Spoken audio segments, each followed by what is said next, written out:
Okay, being real, week 29, 30, 20. Topic is building the church. Building up the church. This is the summary. Yeah, by now we should know what this is. Anyway, a little different view from the back. Trying something, it's fine.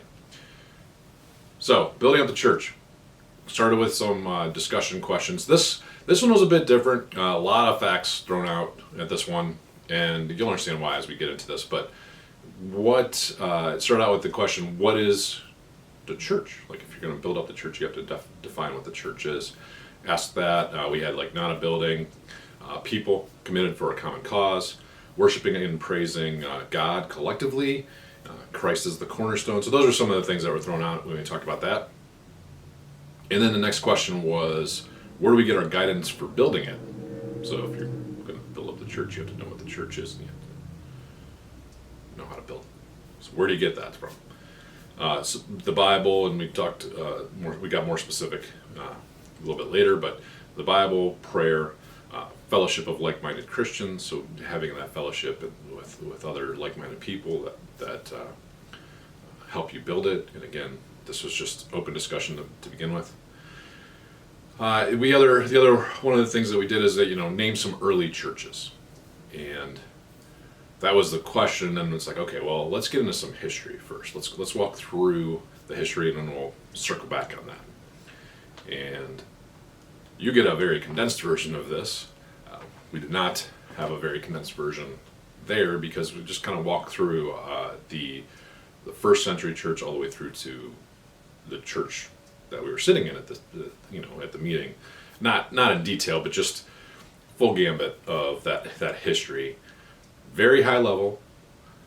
Please check all the facts that you get here if you're interested, but really had to lay a foundation for how we got to where we were, or where we are, what church has been through the years, and why it's been that way.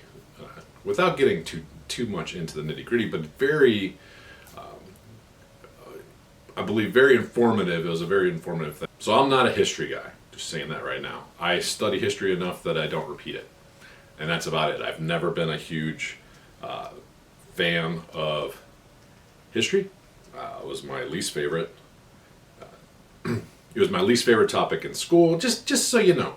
However, when it comes to really figuring out where we are, how we got here, and having an understanding of the path and the different religions and churches, we talk about churches here, churches that came from, how the churches were born, and you got to know a little history. You can't just go by what somebody tells you. You can't just, and history is history. It's recorded, documented, factual stuff. So anyway, and I say that because, one, it is not fun to regurgitate history. It's not, I have a buddy that loves history. I'm not that guy.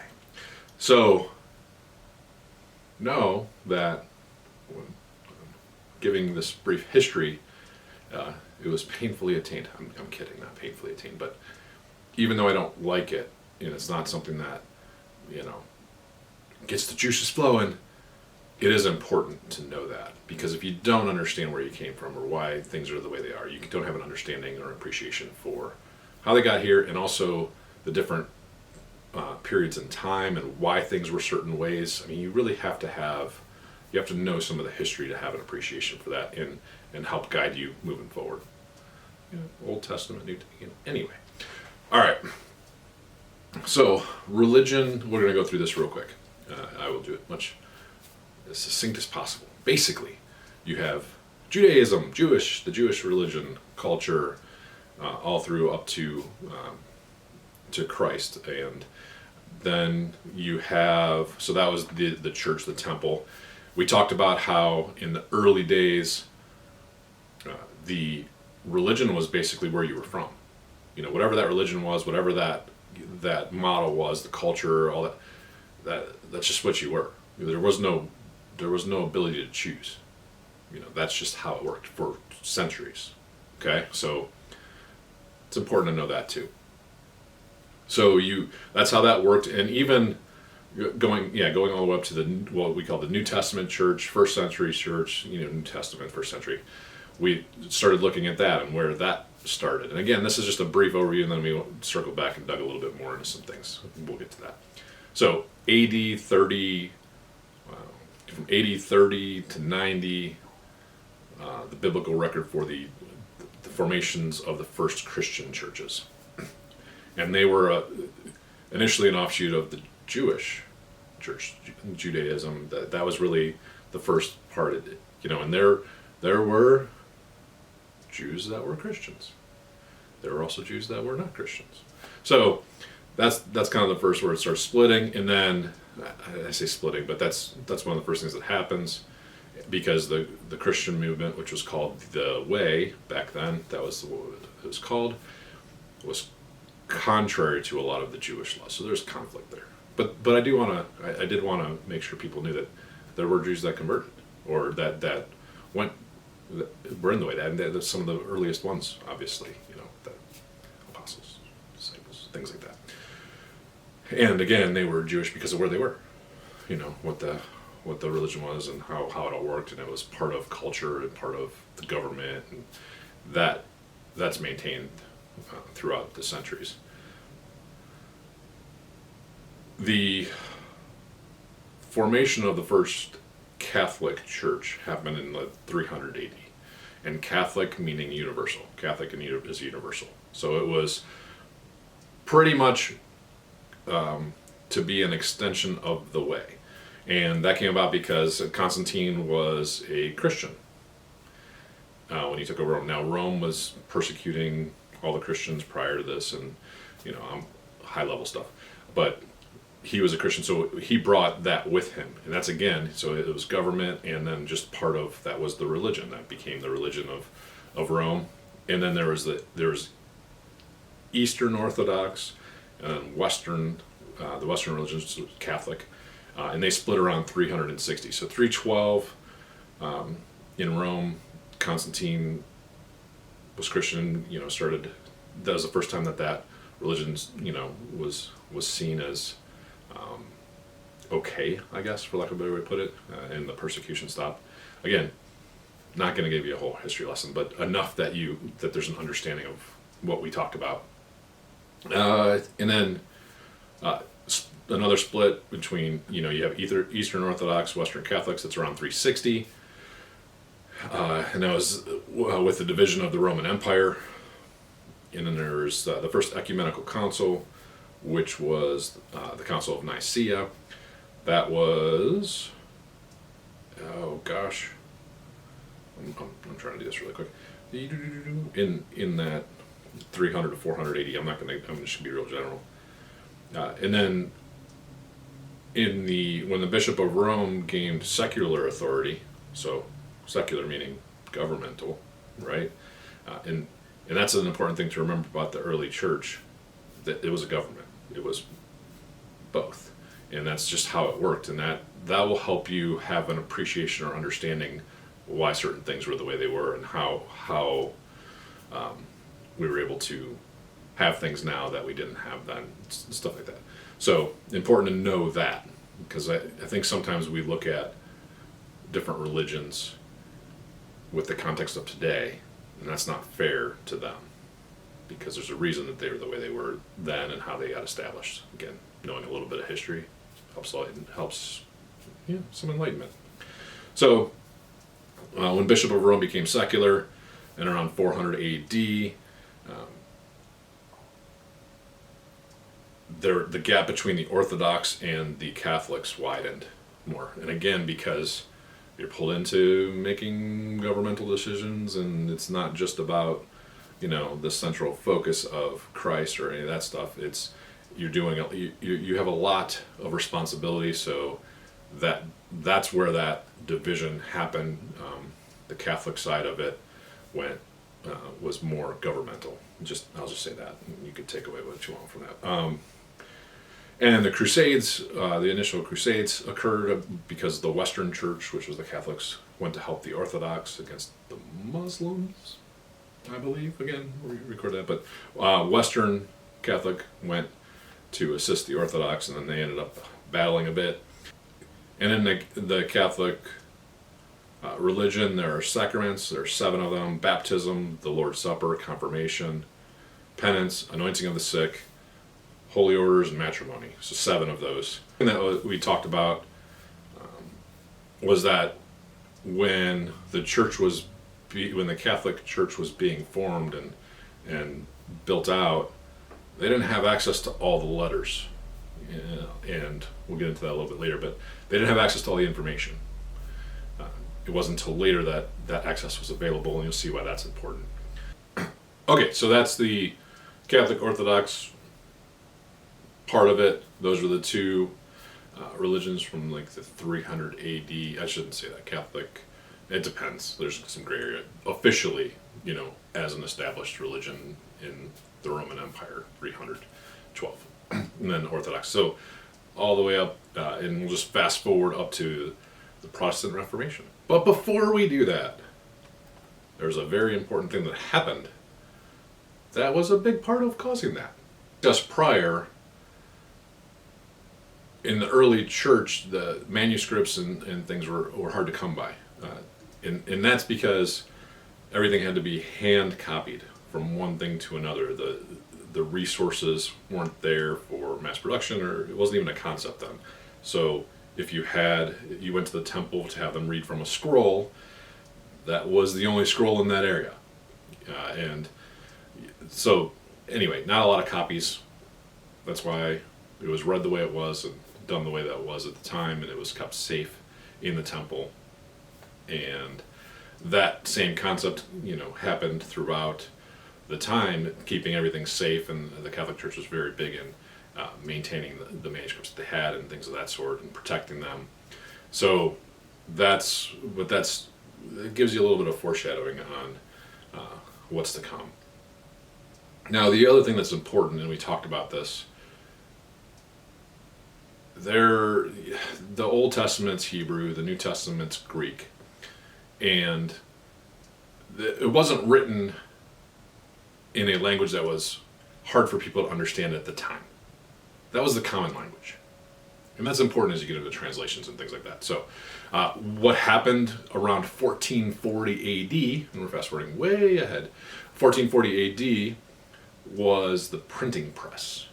So the printing press, being able to mass produce printed material, became a thing. And not too long after that, the Protestant Reformation started. So here's the thing. This is how it started and why, and I think this is important. Well, most of this is, I wouldn't be telling you if I didn't think it was important. So I'm going to stop saying that. The German Martin Luther, who was a monk in about 1520-ish, somewhere around there, in his studies, realized that the Catholic Church had kind of gone astray in some areas. Now, circling back, again, when that religion was formed, there are some things to keep in mind. It was a government as well. It was part of government, and didn't have access to all the letters and information. Just going to say it that way. Throughout centuries, now centuries of this, remember, so keep that in mind. Anyway, so he goes in front of the council, it does this, brings up these things, and he does it in a way, and his purpose for it was to just have the Catholic Church make some tweaks and just make adjustments and continue on. And he was not trying to start another religion. That was not even the thought. It was just trying to correct course on some things that, based on his reading and studying, was maybe a little bit off. So that's what started, of course, the Catholic Church. Not of course, I shouldn't say it that way. But the Catholic Church then basically kicks him out. Again, very high level stuff. And the Lutheran religion is effectively born.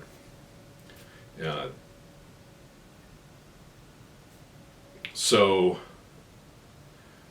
in the Lutheran religion, there are 7 sacraments in the Catholic religion. Only 2 were maintained in the Lutheran religion, but it's very tightly tied. So again, Martin Luther was not trying to reinvent the wheel here. He just wanted to correct some things that had gone a little bit astray. Similar to what how Jesus addressed the Jewish church. So that was what was going on. So he held on to many of the rituals and things of the Catholic Church, just changed a couple things. So the Lutheran is very close to Catholic without some of the other stuff. And then there are the Reformed, which is a lot very focused on the Word of God and the pulling from that, again because they had access to it. It was not only being distributed widely, it was also translated to English as well. Now, obviously, Martin Luther was German, but around the same time, there's a lot of that going on. So, access that wasn't available prior. It wasn't, these scrolls weren't in one place for miles and miles. People had access to it, so that's a big deal. And they're from the Protestant side, they're Reformed, and then they're Radical. And I asked the people in the room, and everybody in the room was actually from the same place. Unfortunately, some others weren't able to come, which should have been provide some more flavor, some more differences. But the folks there were from the Radical part of this, which is kind of funny when you watch people's faces go, "We were Radical? Yes, you were Radical." So that and it's one of the reasons we went through this is it's important to know this is not like there were 2 separate trees. It was one tree that branched into many and all that stuff. So, and the Church of England, in 1611 they came out with the King James version of the Bible. We talked about why that was, and effectively there were a lot of flavors, we'll say, of the Protestant religions, and the king at the time, King James, wanted to somehow get them working together, because again, religion and politics integrated, government integrated. So they met and they tried to settle their differences, again oversimplifying, and basically what came away from that was the King James version. The king was able to say, well, we'll have one version of the Bible that you all use, and it'll be universal. So that's where the King James translations came from, and of course that was translated into the English language of that day, just like the initial letters of the New Testament were written in Greek, because that was the official common language of that day. So did that, and then because of the resources of the king, mass produced that. So King James version got distributed everywhere, and that was a huge thing, across the land. So just interesting, a little bit of history there. And then the evangelical religion brought it off from there as well. The Methodist, the Baptist. So the point is, tree branches out.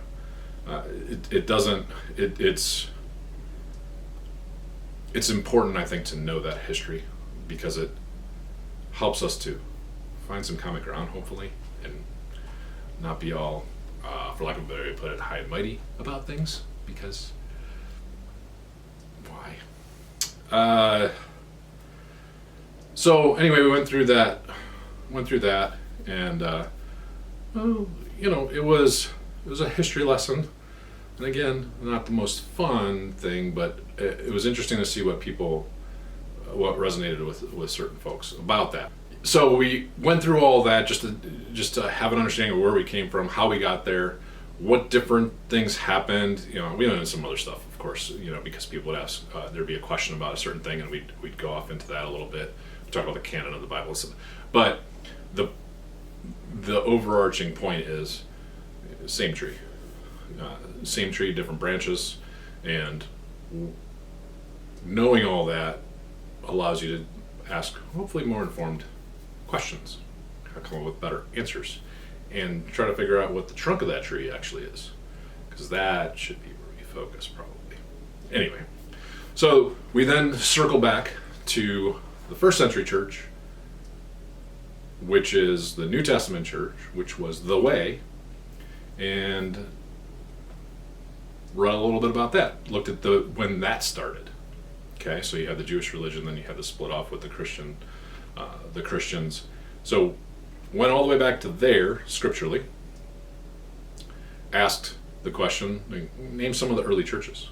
So went back to that, and then it was Corinth, Ephesus, Philippi, Rome, Cyprus, Galatia, Church of Jerusalem. Those were just some of the things that we mentioned. We weren't looking at a list; it was just off the top of the head. So so it's like, okay, well, those are the letters, and then we talk about their Catholic letters. Catholic is universal, by the way. Catholic means universal.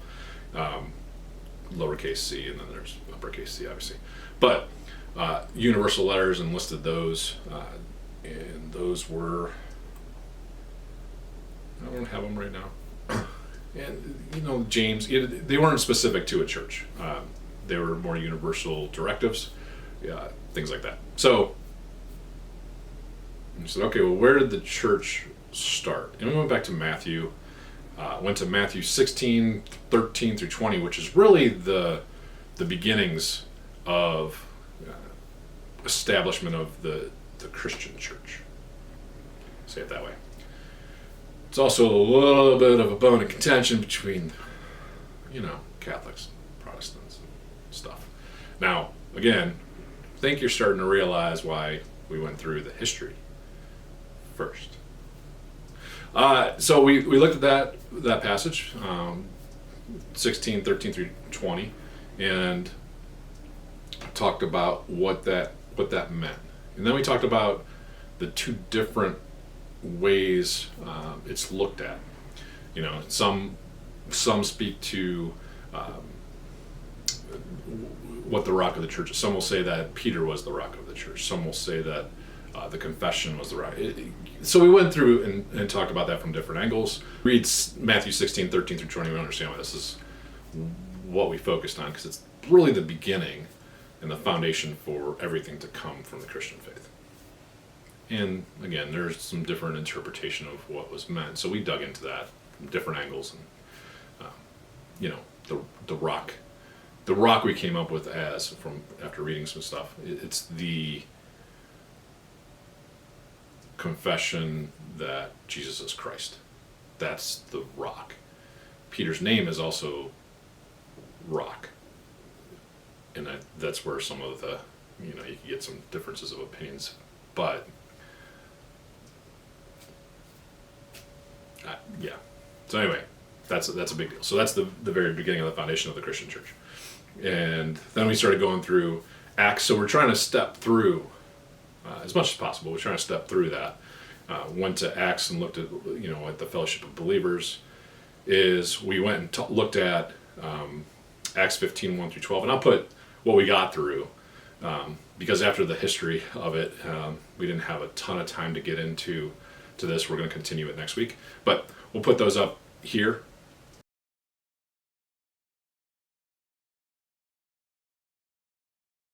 And you'll see we trying to do it in chronological order, like we did the history, go through and okay, this is how the church was started. But the other interesting thing we went through was the Acts 15, 1 through 12. And it's, these are longer sections, and that's for a reason. You'll see. That's, the Gentile and the Mosaic law issues. So when basically it's multiple things going on here, but that passage, there's the Council of Jerusalem. So it's the first church council. It's kind of how we looked at that. And they got together and collectively went to figure. So it was the first elders meeting, council meeting. It's kind of an establishment of that. I shouldn't say establishment, but that they got together and talked about an issue, and the issue was that the Mosaic people were trying to apply Mosaic law to the Gentiles. And they discussed this, and after much discussion, Peter basically says, well, I was told, Jesus told me to go. Well, you read it and you figure it out. Again, this is all about you going in there and figuring out what it means to you and really not trying to dictate anything here, just letting you know what we talked about. So that was a very interesting thing to look at from the, hey, it's the first council, seemingly one of the first councils, I'll say, of the Christian church, and how they address that issue. So that's what we're looking at. So from there, it was like, oh well, we really want to get into, but ran out of time. We'll carry it on to next week. The last things that we talked about, and it just kind of came up through the different discussions and how we went about it. Pretend you're a church planner. Think about it if you're going to be a church planner, because we looked at Acts, and Acts is effectively the planting of the church. You know, what we call now church planting. Sent people out to different areas to spread the word, and then had a council that convened and talked about things. But letters were sent out to correct course and to further instruct those different churches, and those letters needs to be understood that that's what those are for when you're reading them, and how they can be taken out of context when you don't. Just a really cool, I shouldn't say cool, but it was kind of a good broad way to get into all that, and we're looking at it from a macro level, and then just kind of going down to answer the initial question of how to build the church. So one of the things that I asked was, okay, you're a church planner, you're building your own church. What do you need? You know, what do you look at? And so we started that discussion. We're going to revisit that. That'll be our discussion topic going into next week, and then the second part of that. So we started getting the wheels turning there, and then I said, okay, well, if that's hard to imagine, let's say that hypothetically that you're in a church already. What can you do to improve that or build upon what we know? So got the conversation kind of started there, but it was getting late. We're going to start with that next week. Hey, you're planning a church. How's it important? I think that exercise, there will be some things that come out of that exercise, because who thinks about that stuff? Not too many people. And it's asking those questions and getting you, getting you focused on what's really important and how does that work. So that's what we're going to do going into next week. But just a brief, this one was mostly a history lesson and just setting the table so we have an understanding of where we can go to get guidance, how the initial church was structured, how it came to be throughout the years and adjusted to cultures and things like that. All right, so I wanted to mention any information, historical, anything, any links or notes. This is super high, broad, very general summary, but we'll throw that stuff out there if you're interested in it. It'll be on 122.us under the Being Real Ministry and Building the Church. That's where this will be as well. So we'll put some resources out there so you can look for yourself, find out more details. This is, again, I've said it before, but this is about your journey, you finding stuff out, what interests you, what doesn't, I don't know, but not trying to dictate anything, just trying to ask some questions, have some thoughts, discuss it with others, and put some resources out there for you to check things out in more detail. Never take what I say as gospel or anything like that. Always check. It's scriptural too. Thanks for watching. Keep being real.